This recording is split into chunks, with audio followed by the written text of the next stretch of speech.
The White House has confirmed Hungary will be exempt from US sanctions on Russian oil for 1 year.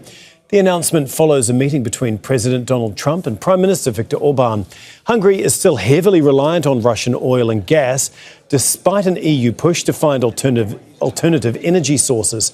Last month, the US imposed sanctions on two of Russia's largest oil companies to pressure it to end the war in Ukraine. We have concluded that Hungary is in a significantly different situation from other European countries, and it's not possible to secure Hungary's energy supply and to provide affordable energy to Hungarian families and businesses if sanctions continue to be imposed on two key pipelines. We asked for two pipelines to be exempted from all sanctions, one that brings the gas from the south and the other that brings oil from the east. We agreed, and the President decided the sanctions will not be applied to these two pipelines.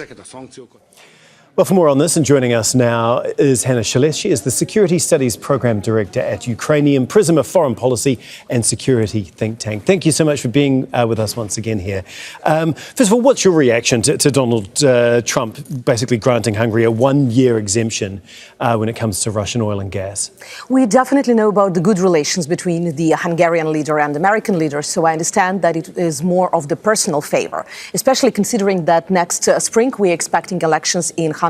That would be not so easy, let's be honest, for Mr. Orban. So I think that it is more of the political benefit from the friend, the gift, rather than the real implications. Because if you look to the picture, European sanctions are still there, Ukrainian sanctions are still there, and Saudi Arabia just proposed the oil for the market. So I think that it would not have a significant change, but a political message. Yeah, the US, the European sanctions, are they enough? Do they go far enough? Are they actually going to work in the sort of short to medium term, I guess? First of all, definitely because these sanctions are about the price, and that is important, but also because you still need to get these energy resources somehow to Hungary. So that would be all these additional sanctions implemented there. And we know that in Brussels and along the many European countries, it is a huge dissatisfaction with Budapest. So that's why I consider that there would be more and more pressure also from Brussels, or at least it would be bargain, because we also have the situation when Hungary can block a lot of the decisions that European Union may need. Yeah, do you think that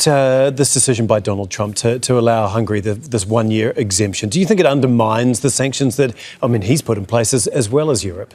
I think no, because the Hungarian market is not that big. Let's be honest. Yes, that is politically important that one country just in the middle of Europe is still buying. But at the same time, in terms of what it can bring to the Russian budget, that's definitely not significantly, and it would not influence the war that much.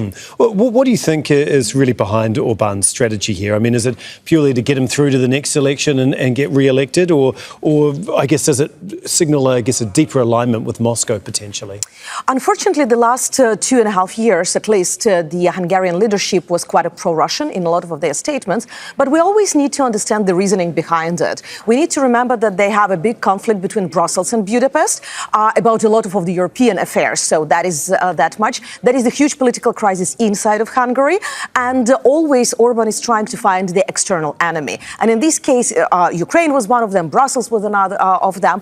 And as soon as he found these good relations and the bond with the American president, he is also using it as a leverage in these domestic and European competition that he has. Yeah, he's making the most of those relationships. We'll have to leave it there, Hannah, but as always, we really do appreciate you coming in and talking with us. Thank you.